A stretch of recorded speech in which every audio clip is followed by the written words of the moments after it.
किस कहला मो ओडिशा भक्ति और नैवेद्यर अर्घधारी भक्ति और नैवेद्यर अर्घधारी जाग्रत प्रहरी साजे जहार देवमाड़ी भक्त भगवानंकर जेउठी अविरत चली थाए लुचबाड़ी राइजटी मोहर अटे एही भली ओडिशा नामरे बाजई करताड़ी पूर्व तटरे सागर बेड़ारे रण हुंकारे शंख ध्वनिरे पूर्व तटरे सागर बेड़ारे रण हुंकारे शंख ध्वनिरे जही विराजित स्वयं नारायण मुरुकी हसंती से रत्न बेदी उपरे ओडिशा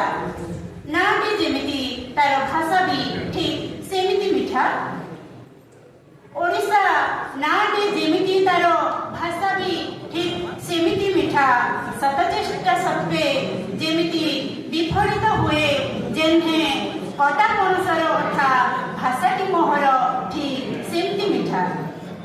पश्चिमे रही श्री समलेई सारा राज्यर से माँ अटई जगुआरे साजे से हीरानेला राजजेमार काले बहिदेव बोली से गोरा बेपारी वीर माटी विद्वान माटी कला संस्कृतिर माटी मुनि ऋषिर माटी ए ओडिशा माटी जेउठी जाति भाई पाई जीवन देवा शिखाए 12 वर्षर धर्मा से होची अग्रणी वीर सुरेंद्र साए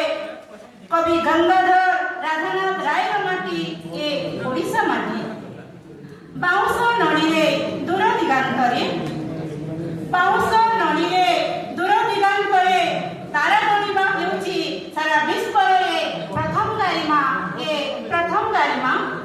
भौतिक और आध्यात्मिकर सुंदर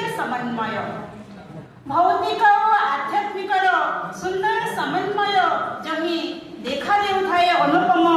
होइके पारिबो ताहारी सम एठी देखिबाकू मिले सबु राज्यर समाहार दारिंगबाड़ी दिए काश्मीरी उपहार भवानीपाटना टिटलागढ़ ग्रीष्म पालटी जाती राजस्थान तप्त बालीघर कला संस्कृति ओडिसी नृत्य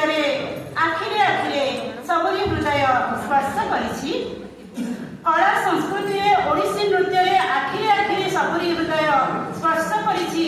अपर पक्षे संबलपुरी गीतर तारे तारे नौठिबा पाद भी उठी पड़ुछि से होछि ओडिशा माटी